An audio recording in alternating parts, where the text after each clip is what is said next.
Take a knee? What utter complete bullshit. Wouldn't you love to see one of these NFL owners, when somebody disrespects our flag, to say, get that son of a bitch off the field right now, out, he's fired.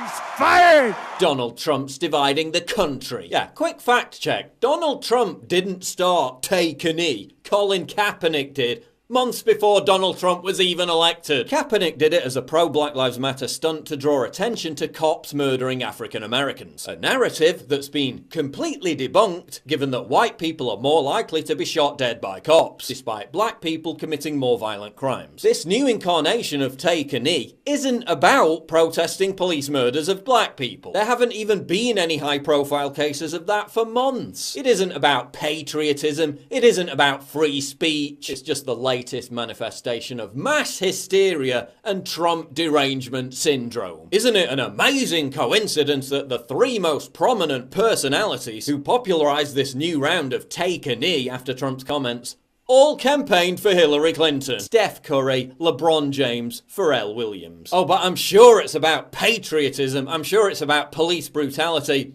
Or whatever you've decided it's about today. And it's got nothing whatsoever to do with your butthurt over Hillary Clinton losing. So when are Steph, LeBron, Pharrell and all the other NFL chumps gonna take a knee to draw attention to the relentless carnage that is black on black murder? 700 plus homicides every year in Chicago alone. Mostly black victims. Nearly 2,400 black people killed by other black people every single year. Compare that to just 16 unarmed black men killed by police last year. That's roughly the same amount that gets struck by lightning. When are you gonna take a knee for something that's an actual problem and not a hysterical fraud contrived by the mass media? There is still a problem.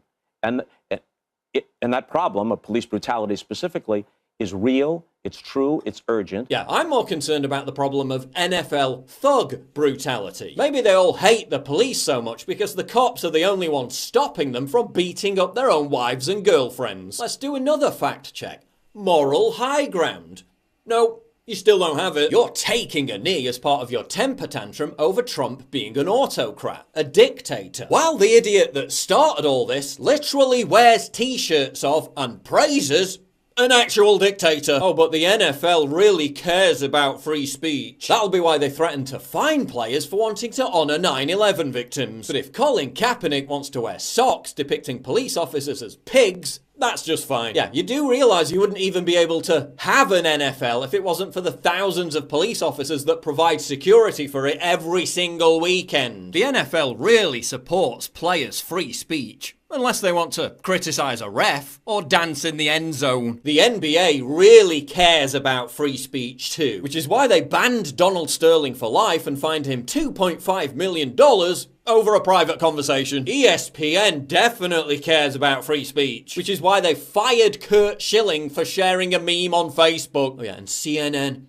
really cares about free speech too, which is why they ran defense for Antifa, a group that literally burns signs that say free speech. The left in general really cherishes free speech, don't they? That'll be why they violently attack conservatives who try to exercise it, ban them on social media platforms, and grease the skids for censorship by claiming that anyone right of Karl Marx is literally Hitler. Give me a break. None of you give a shit about free speech. Patriotism. Okay, let's talk about patriotism. The Ravens and the Jaguars kneeled for the Star-Spangled Banner and then stood for God Save the Queen. That is video moments ago of the Baltimore Ravens and it's the Jacksonville Jaguars kneeling for the first game of week 3 here, which is in London. So the game's happening earlier than this. You see dozens of players kneeling, and then you see coaches and others locking arms as the American national anthem is played on foreign soil. Yes, and then apparently they played the UK national anthem, and you can see them there.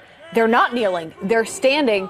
This is it right there. They're standing behind her for the UK national anthem, but kneeling, of course, for ours, for the American. So think of the imagery of we're kneeling for our own country's anthem, and then we all rise to our feet and stand on foreign soil for another country's anthem. Yeah, you do know that the entire foundation of your country's patriotism is based on the fact that you won a war against that same royal family, and now you're standing for their anthem. Oh, but you're so patriotic. Bullshit. Oh, but this is just another example of Trump's racism. Let's talk about racism. Let's talk about how all the black NFL players who stood for the national anthem yesterday, guys like Janae Grissom, were bombarded with racial slurs. Not from Donald Trump, from take-a-knee supporters. Yeah, they can't express their free speech without being called Uncle Toms and the C word by racists. Oh, but Trump's the racist. Now, it's understandable why Americans are so pissed off about this. And it's easy to see why many of them are now burning NFL gear and vowing never to watch another game again. But if you're a Trump supporter, this is yet another gargantuan narrative fail for the left. Think about it. Trump has now associated opposition to him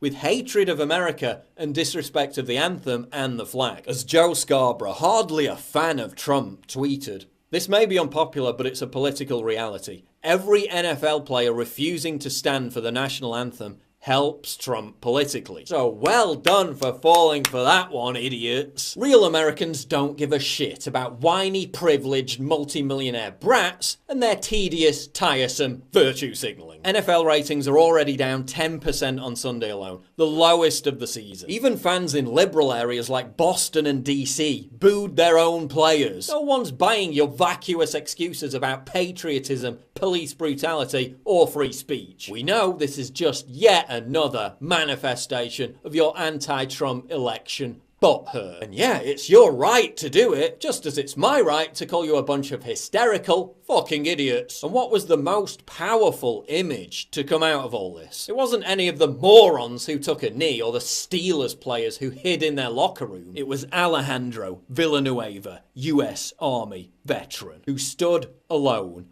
honouring the anthem and everything it stands for. But I'm sure the Steelers supported him for expressing his free speech, right? No. The head coach attacked him immediately after the game ended. I guess some free speech is more free than the other.